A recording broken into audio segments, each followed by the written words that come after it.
Scam, பிரியாணியில் scam. Malabar பிரியாணின்னு சொன்னானுங்க. நானும் நல்லா இருக்கும்னு சொல்லி நம்பிட்டேன். ரோட் சைட்ல தள்ளு வண்டி கடையில வாங்கின 100 ரூபா பிரியாணி கூட டேஸ்டா இருந்துச்சுடா. 160 ரூபா தண்டம்.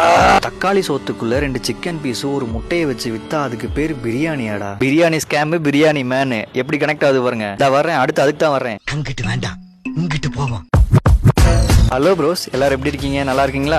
ரீசெண்ட் டேஸாக நம்ம இர்ஃபானுக்கும் பிரியாணி மேனுக்கும் ஒரு சண்டை ஒன்று போய்கிட்டு இருக்கு. அது உங்க எல்லாருக்குமே தெரியும். பட் அந்த டாபிக் உள்ள போறதுக்கு முன்னாடி எனக்கு சில வன்மங்களை நான் நேரத்தில் கக்க வேண்டியதா இருக்கு. இன்ஸ்டால இப்ப சில பேர் புதுசா கிளம்பிருக்காங்க. ஆக்சுவலா உனக்கு புதுசு கிடையாது, இவனுங்க பண்ற டெக்னிக் புதுசா இருக்கு. இந்த கோர்ஸோட பிடிஎஃப் வேணுமா? அப்ப இந்த கமெண்ட்ல வந்து பிடிஎஃப் அப்படின்னு சொல்லி கமெண்ட் பண்ணுங்க. இந்த எடிட்டிங் டூல்ஸ் உங்களுக்கு வேணுமா? அப்ப கமெண்ட்ல வந்து டூல்ஸ்னு கமெண்ட் பண்ணுங்க. இந்த ஆப்போட ப்ரோ வெர்ஷன் வேணுமா? அப்ப கமெண்ட்ல வந்து ஆப்னு கமெண்ட் பண்ணுங்க. யாரா நீங்களாம் உட்காந்து ஒவ்வொருத்தனுக்கா ஹோம்ஒர்க் கொடுத்துக்கிட்டு இருக்காங்க. சரி ரைட்டு, வன்மத்தை கக்கியாச்சு. இப்போ சில நாளாவே வந்து நம்ம இர்ஃபானுக்கும் பிரியாணி மேனுக்கும் ஒரு சண்டை ஒன்று போய்கிட்டு இருக்கு பார்த்துக்குங்க. அதை திரும்பவும் பிடிச்சி மில்க் பண்ண நான் இங்கே வரல. அதை பற்றி ஆல்ரெடி இர்ஃபான் வந்து ஒரு 30 நிமிஷத்துக்கு ஒரு வீடியோ ஒன்று போட்டு தள்ளிட்டாப்புல.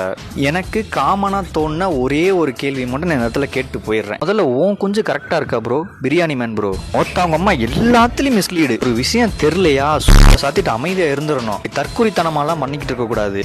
நான் இர்ஃபானு கூட சப்ஸ்கிரைபர் கிடையாதுடா, பிரியாணி மேன் சப்ஸ்கிரைபர் நான். போய் தொலை. உன்னை அடிக்கிற அளவுக்கு நான் பெரிய ஆள் கிடையாதுண்ணே. இருந்தாலும் உங்க சப்ஸ்கிரைபரா போயிட்டேன். அதனால எனக்கு உங்க மேல அக்கறை இருக்கு. வேணாம்னே, நம்ம பாட்டுக்கு வந்தோமா, 2 ரியாக்ஷன் வீடியோ போட்டோமா, அம்மாவோட சேர்ந்து ஜாலியா வீடியோ எடுத்தோமான்னு போயிருந்தோம்னே. இர்ஃபானுக்கு நான் சப்போர்ட் பண்ணி பேசலப்பா. பிரியாணி மேன் கேட்ட ஒரு 2-3 கேள்விக்கு வந்து இர்ஃபான் வந்து பதிலே சொல்லல. அதனால நான் சொல்ல வர்றது என்னன்னா, அவன் வேலையை அவன் கரெக்டா பாருங்க. இப்படி இப்ப கொண்டு வந்துட்டாங்க அப்படின்னா, காசு இருந்தாலே போதும் அவன் கெட்டவன் தான் அப்படின்ற மாதிரி இப்ப கொண்டு வந்து நிறுத்திட்டானுங்க. அதனால இப்ப இருக்க சோசியல் மீடியாவை பார்த்தாலே எனக்கு பயப்பட்டா இருக்கு. நான் திரும்பி ஒண்ணு சேர்ந்துருங்க, ஒத்துமையா இருங்க. நீங்க 2 பேரும் ஃப்ரெண்ட்ஸ் ஆமே கேள்விப்பட்டேன். சரி ரைட்டு, உங்களுக்கு ஏதாவது நான் பேசுறது தப்பா இருந்துச்சு அப்படின்னா கமெண்ட்ல போட்டு போயிட்டு வரேன். பாய்.